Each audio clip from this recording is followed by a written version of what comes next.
Here, all new at 6.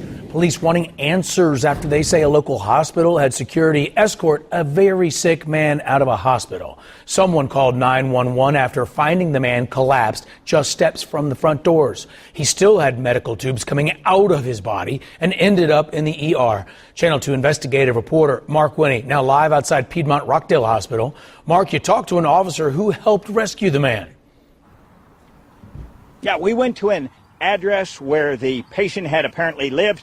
We tried him by cell phone. We got a statement in behalf of the hospital, but we also have reviewed police documents, interviewed a Conyers police deputy chief, and reviewed a 911 call. And those things say a lot.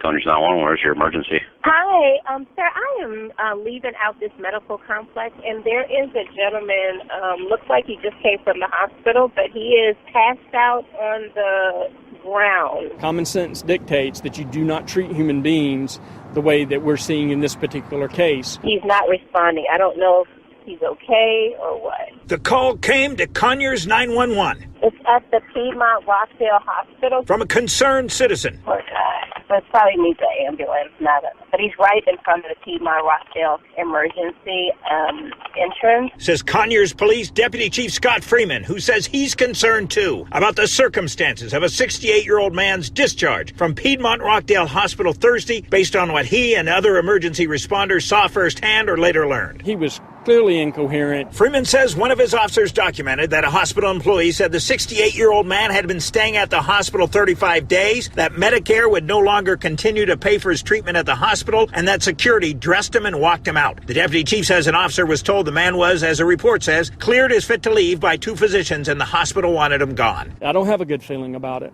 I think it's inhumane. A statement says, at Piedmont, our purpose is to make a positive difference in every life we touch. We can only provide the best care with the cooperation and consent of the patient. It adds, we do our best to connect patients in need with community partners and social service organizations to provide appropriate after-hospital care, but ultimately accepting these services is at the discretion of the patient. Literally ejected out to the sidewalk with no help whatsoever. That's just not how we treat people here in this city or this county. Freeman says National EMS and Rockdale Fire responded, and a paramedic told him the man had a fever, signs of sepsis, which Freeman says is a dangerous internal infection, a urinary tract infection, an elevated heart rate. He says he was loaded on an ambulance to go to the ER. He needed to be in the emergency department.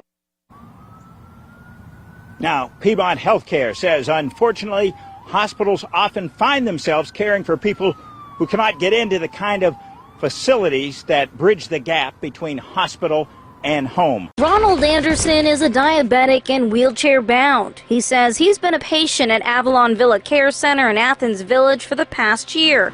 But last week, staff at Avalon Villa told him they could no longer care for him and they were taking him to a homeless shelter.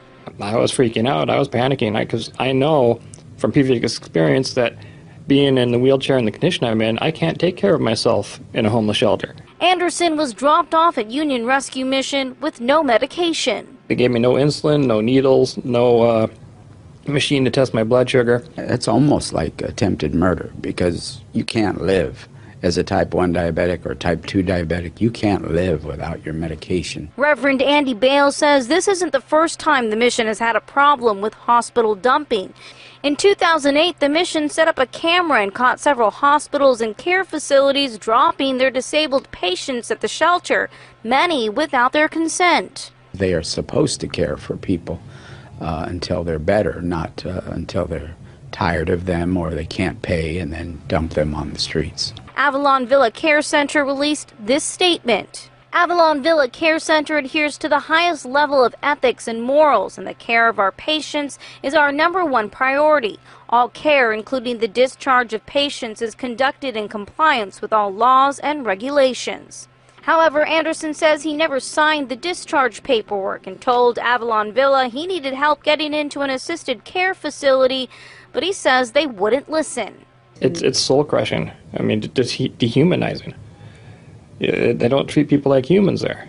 The rescue mission says hospital dumping isn't just wrong, it's illegal, and they're starting to see another spike in the practice. The city attorney met with Anderson today as well as staff from the shelter. The rescue mission believes that legal action is likely.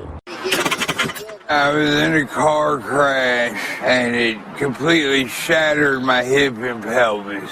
Right here, I got like 30-something screwed. Matthew Hauber and his mother claim a similar story. They met us in front of Wayside Mission in the spot where they say he was dumped in October. Anywhere. They said, well, we can't find a rehab right now. Linda Hauber said when Norton Hospital told her they had a room lined up for Matthew at Wayside, she checked it out.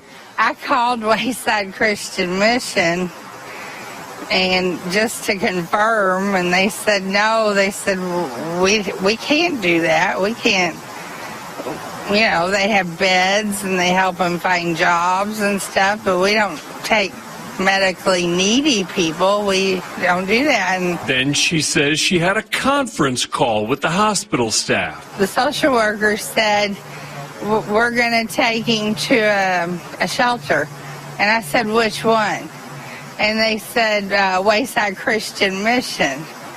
And I said, well, I know that's not true because I called them and they don't take him. And then the lady said, the social worker said, well, that's history. Let's think of something else. Hauber says the next day her son was unloaded from a transport vehicle on the curb in the rain on Jackson Street in front of Wayside. I thought they've dumped my garbage. I have to put out to the curb.